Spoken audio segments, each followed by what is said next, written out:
importante na carreira de atleta dela. Várias meninas passam por isso com a gente aqui, a gente está acostumado, mas também vem um monte de mudanças na fisiologia, no metabolismo delas. Como é que tu tá se sentindo com 13? Bom, gente, mais uma entrevista não parece mais sério, dessa vez um convidado ilustre, um convidado que não só colocou o seu filme em Gramado, como ele venceu em Gramado. Então é uma honra estar aqui com Emiliano Cunha, o diretor de Raia 4. Tudo bom com você, Emiliano? Bem, Bruno, prazer estar aqui contigo. Obrigado pelas palavras. E uma coisa, cara, como é que você dirigiu e roteirizou o Raia 4? Como é que você pensou nessa história? O Raya, ele nasceu lá em 2013, eu acho, o primeiro tratamento dele, assim, eu realmente escrevi ele muito rápido, eu escrevi, em 3 dias eu tinha um tratamento do filme, assim, ele passou por diversos laboratórios, o filme se modificou bastante, mas a gênese estava lá. O filme nasce, eu tenho um processo criativo que ele é talvez caótico, como qualquer processo criativo, mas ele é muito mais sensorial e imagético, né, sensação do que de fato de história, né. Então, o primeiro elemento que veio do filme para mim foi a cena, para quem vai assistir, é uma cena que invade o filme, é o filme dentro do filme. Aquela ali foi assim a gênese do filme, tinha essa presença dessa mulher muito forte, tinha questão da água, tinha questão do sangue, e aí, naturalmente, quando eu fui, porque daí como é que o cara faz? O cara tem essa imagem, o cara tem essa sensação, e aí tu vai criando caminhos narrativos por ali, né? Cria personagens. Quando eu identifiquei o espaço da natação como um ótimo espaço para desenvolver uma narrativa afetado por aquela imagem, ficou muito fácil, assim, no sentido, não, tudo é difícil, tá? Mas ficou natural porque me pertence muito a esse universo, né? Eu nadei dos meus 8 aos 20 anos, ainda nado eventualmente, quando consigo. Minha primeira formação foi em educação física, na Federal, depois que eu fui pro cinema, fui da água pro vinho. Aliás, meus pais sempre falam, né? Poxa, tia, tu largou uma área que não dá dinheiro para uma que dá menos ainda. Foi da educação física para audiovisual. Mas, enfim. E aí, aquele universo era muito vivo para mim, assim, né? Eu tinha todos os trejeitos, os espaços, os conflitos, as histórias. E aí foi uma brincadeira de gêneros, né? Eu fiz um filme, um roteiro que realmente provocava essa mistura de gêneros, e acho que para quem assistir vai entender bem o que eu tô falando. E uma coisa que chama muita atenção no Raia 4 é que é um elenco muito jovem, né? Você tem ali... Como é que você chegou? Não é só um, né? Você tem um elenco, assim, grande e muito jovem. Como é que você chegou nesses nomes? Como é que foi a seleção para chegar, principalmente na protagonista? Eu sempre quis, eu gosto muito de filmes que trabalham com não atores, né? Desde Kiarostami, sei lá na novela, neorrealismo italiano, gosto muito dessa experiência, gosto do novo cinema brasileiro, assim, o contemporâneo, André Novaes, essa galera. Mas, enfim, não era uma premissa, só gosto. Mas, no caso do Raia 4, eu queria muito que a natação de alta performance tivesse plasticamente perfeita, o mais próximo do real dentro da tela, né? Eu, como um grande cinéfilo, assim, e vejo de tudo, realmente vejo de tudo. Eu me sinto muito traído quando eu vejo um filme de esporte, por exemplo, em que a premissa é o esporte, ou o personagem pratica algum esporte e ele, no caso de alta performance, tá a anos-luz de que seria um corpo acostumado a fazer aquilo, sabe? Fica muito mais na representação, na história em si, do que de fato no esporte. E o esporte é algo também belo, né?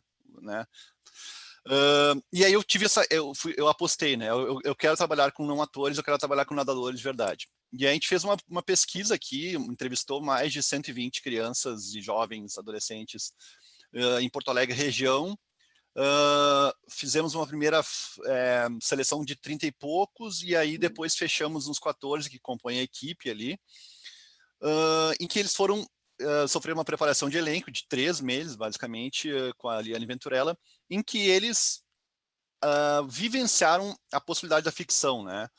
Ou pelo menos vivenciaram a relação com a câmera, a relação de ser espontâneo diante de uma ação que não é real, que é ficcional. Colocamos aqueles corpos, aquelas pessoas, aqueles sujeitos, aqueles jovens dispostos a estarem diante de uma câmera, né? Estarem diante de uma mise-en-scène, assim.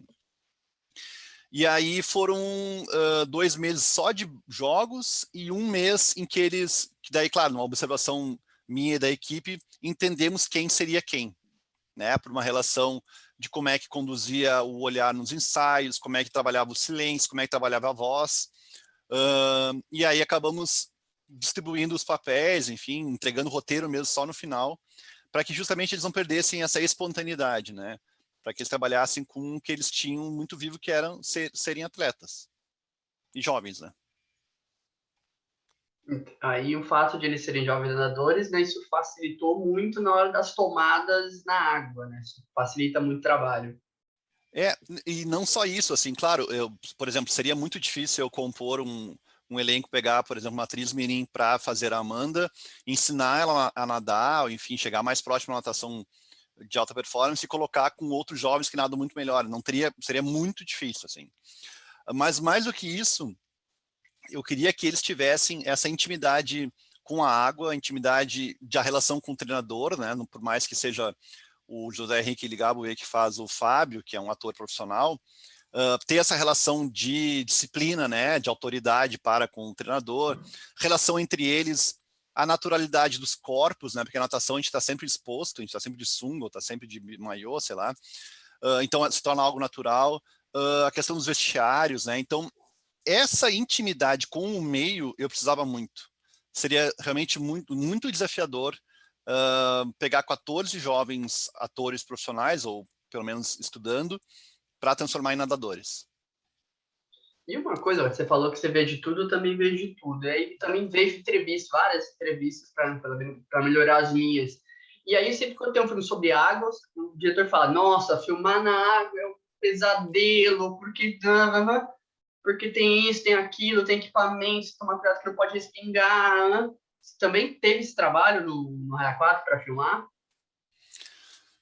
Cara, não foi uma dor de cabeça. Claro, foi difícil, desafiador, mas é que acho que pelo fato da equipe estar muito empolgada com a possibilidade de fazer aquelas imagens, né, e a maioria não ter feito ainda, a gente estudou muito, assim, na pré a gente estudou muito como é que são as tomadas olímpicas, como é que são as tomadas mais poéticas, tentou fugir um pouco dos clichês, como é que tecnicamente se fazia aquilo, como é que uma câmera pode andar sobre a água não, né? Pela água sem tanta resistência frontal. Foi um longo estudo, assim, mas foi muito legal, assim. E a gente contou com uma equipe muito boa do Rio, do Roberto Faisal, que é um cara que é um pioneiro, assim, na fotografia subaquática no Brasil. E foi super tranquilo, assim, a relação com ele. Eles têm uma sensibilidade muito grande. Claro que, assim, os tempos são outros, né? Por exemplo, tu tem que dar 2 ações, em 2 cortas. Um para a equipe fora da água e outro no microfone para embaixo da água. E aí eles se comunicam, eles fazem o take e aí tu dá o corta lá embaixo, corta aqui em cima. Mas depois que é mais ou menos como seria um treinamento para o nado sincronizado, né? Que tu tem um delay, né? Dos ambientes ali. Mas não foi muito legal. O mais desafiador foi conter 14 adolescentes com uma energia absurda, né, por mais atletas, num set. Isso foi o mais desafiador, mas eles são muito queridos, assim, aprenderam muito bem, assim, o ser profissional no set, né? Mas a gravação embaixo da água foi muito mais desafiadora, num bom sentido, do que um perrengue, assim. E uma coisa que eu percebi nas cenas na água, que você trouxe ali um pouco, até coloquei isso no meu texto, né? Uma coisa mais poética, você colocou uma trilha, né? Você trouxe uma música clássica em alguns momentos. Também isso já era uma ideia de roteiro, né, de ter esses momentos mais poéticos no filme? Na verdade, o filme, os primeiros tratamentos, eles eram bem mais... usavam muito mais das imagens poéticas, né? Muito menos realistas até embaixo da água, era muito mais como é que a Amanda enxergava esse meio, assim. Daí, claro, com com os novos tratamentos e depois até com as consultorias que a gente teve com o filme já com o primeiro corte, o filme chegou, né, nesse formato final, assim. Mas sim, eu narrativamente estabeleci essa diferença quase de registro, assim, entre um espaço mais duro, mais frio, né, realista, fora da água, e um espaço mais, por que não fantástico, dentro da água, né? Inclusive a trilha tem uma altíssima contribuição nisso, que ela consegue estabelecer essa diferença, né? O que é real aqui e o que não é real, que é uma grande questão do filme, né? O que é isso, né? E a gente, inclusive, no final, para pontuar um pouco mais essa dialética, assim, a gente criou uma espécie de zeitgeist embaixo da água, são 3 notas, assim, muito sutis, que é plan, plan, plan, né, que pontuam que aquele é o espaço da Amanda e que talvez não seja um espaço real. Então, a trilha nos leva para essa outra atmosfera.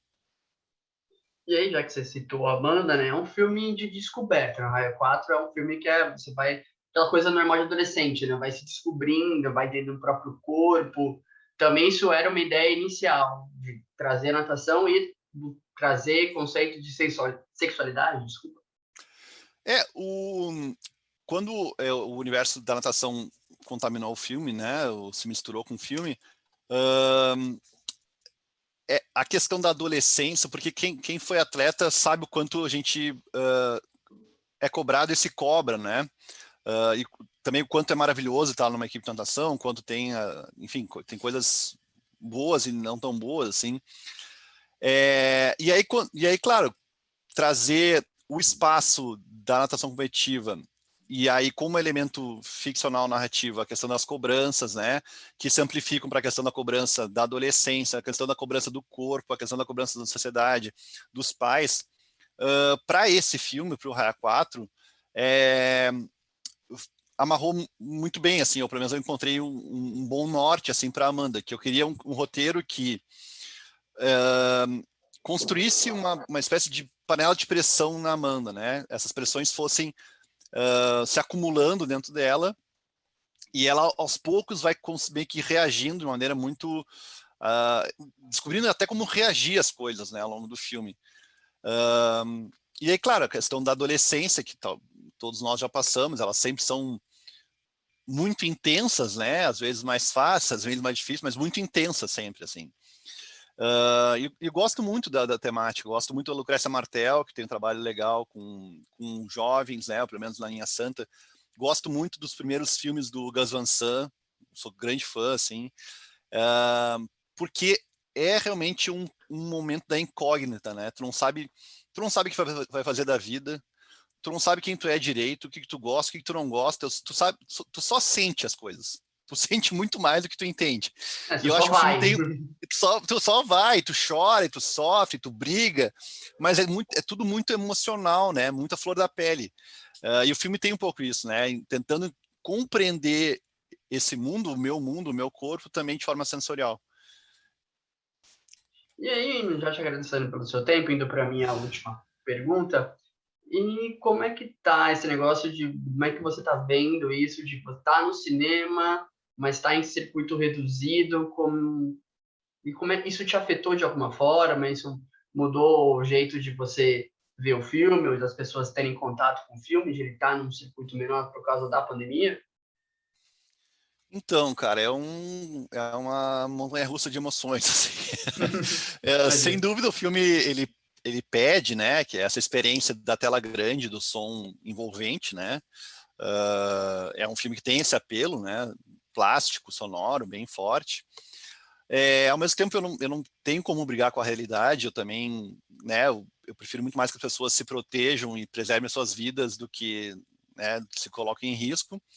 O lado bom disso é que vai ter, daqui a pouco, dia 20, a estreia nas plataformas de streaming, em que o filme vai chegar a mais gente, que talvez chegasse, inclusive, na sala de cinema, né? A gente sabe como é que é difícil competir com o cinema estrangeiro, como o cinema nacional, às vezes, perde muito espaço. Então, vai chegar mais gente. Acho, aliás, tenho certeza que o consumo cada vez mais é através da tela da TV ou da tela do computador. Espero muito que as pessoas assistam com um bom som, ou pelo menos com um fone de ouvido. Acho que o filme também ganha muito com isso. Também não posso obrigar ninguém a fazer isso, mas fica aqui o convite, que é uma experiência diferente, pelo menos, né? E é isso, é muito legal ver o filme chegando, ver o retorno, ver as críticas, e espero que, quem sabe, sei lá, o ano que vem, ou até depois, fazer uma reestreia meio simbólica, para que as pessoas tenham a possibilidade de ir ao cinema também, né, ver. Mas de maneira geral, estou muito feliz, assim, cara, com o filme estar colocando a cara, finalmente, para além do circuito de festivais, né. Valério, obrigado pelo seu tempo. Você que assistiu esse vídeo, está ouvindo a entrevista pelo podcast do Não Parece, tá? Tô deixando tudo aqui embaixo, tudo bonitinho, tá? Para você conferir a crítica do Raia 4, e também vou deixar a crítica do A Benção, tá? Que é esse cara também que escreveu, vou deixar lá para você que está no Canal Brasil. Eu não sei, eu achei que já tinha tirado, ainda está lá.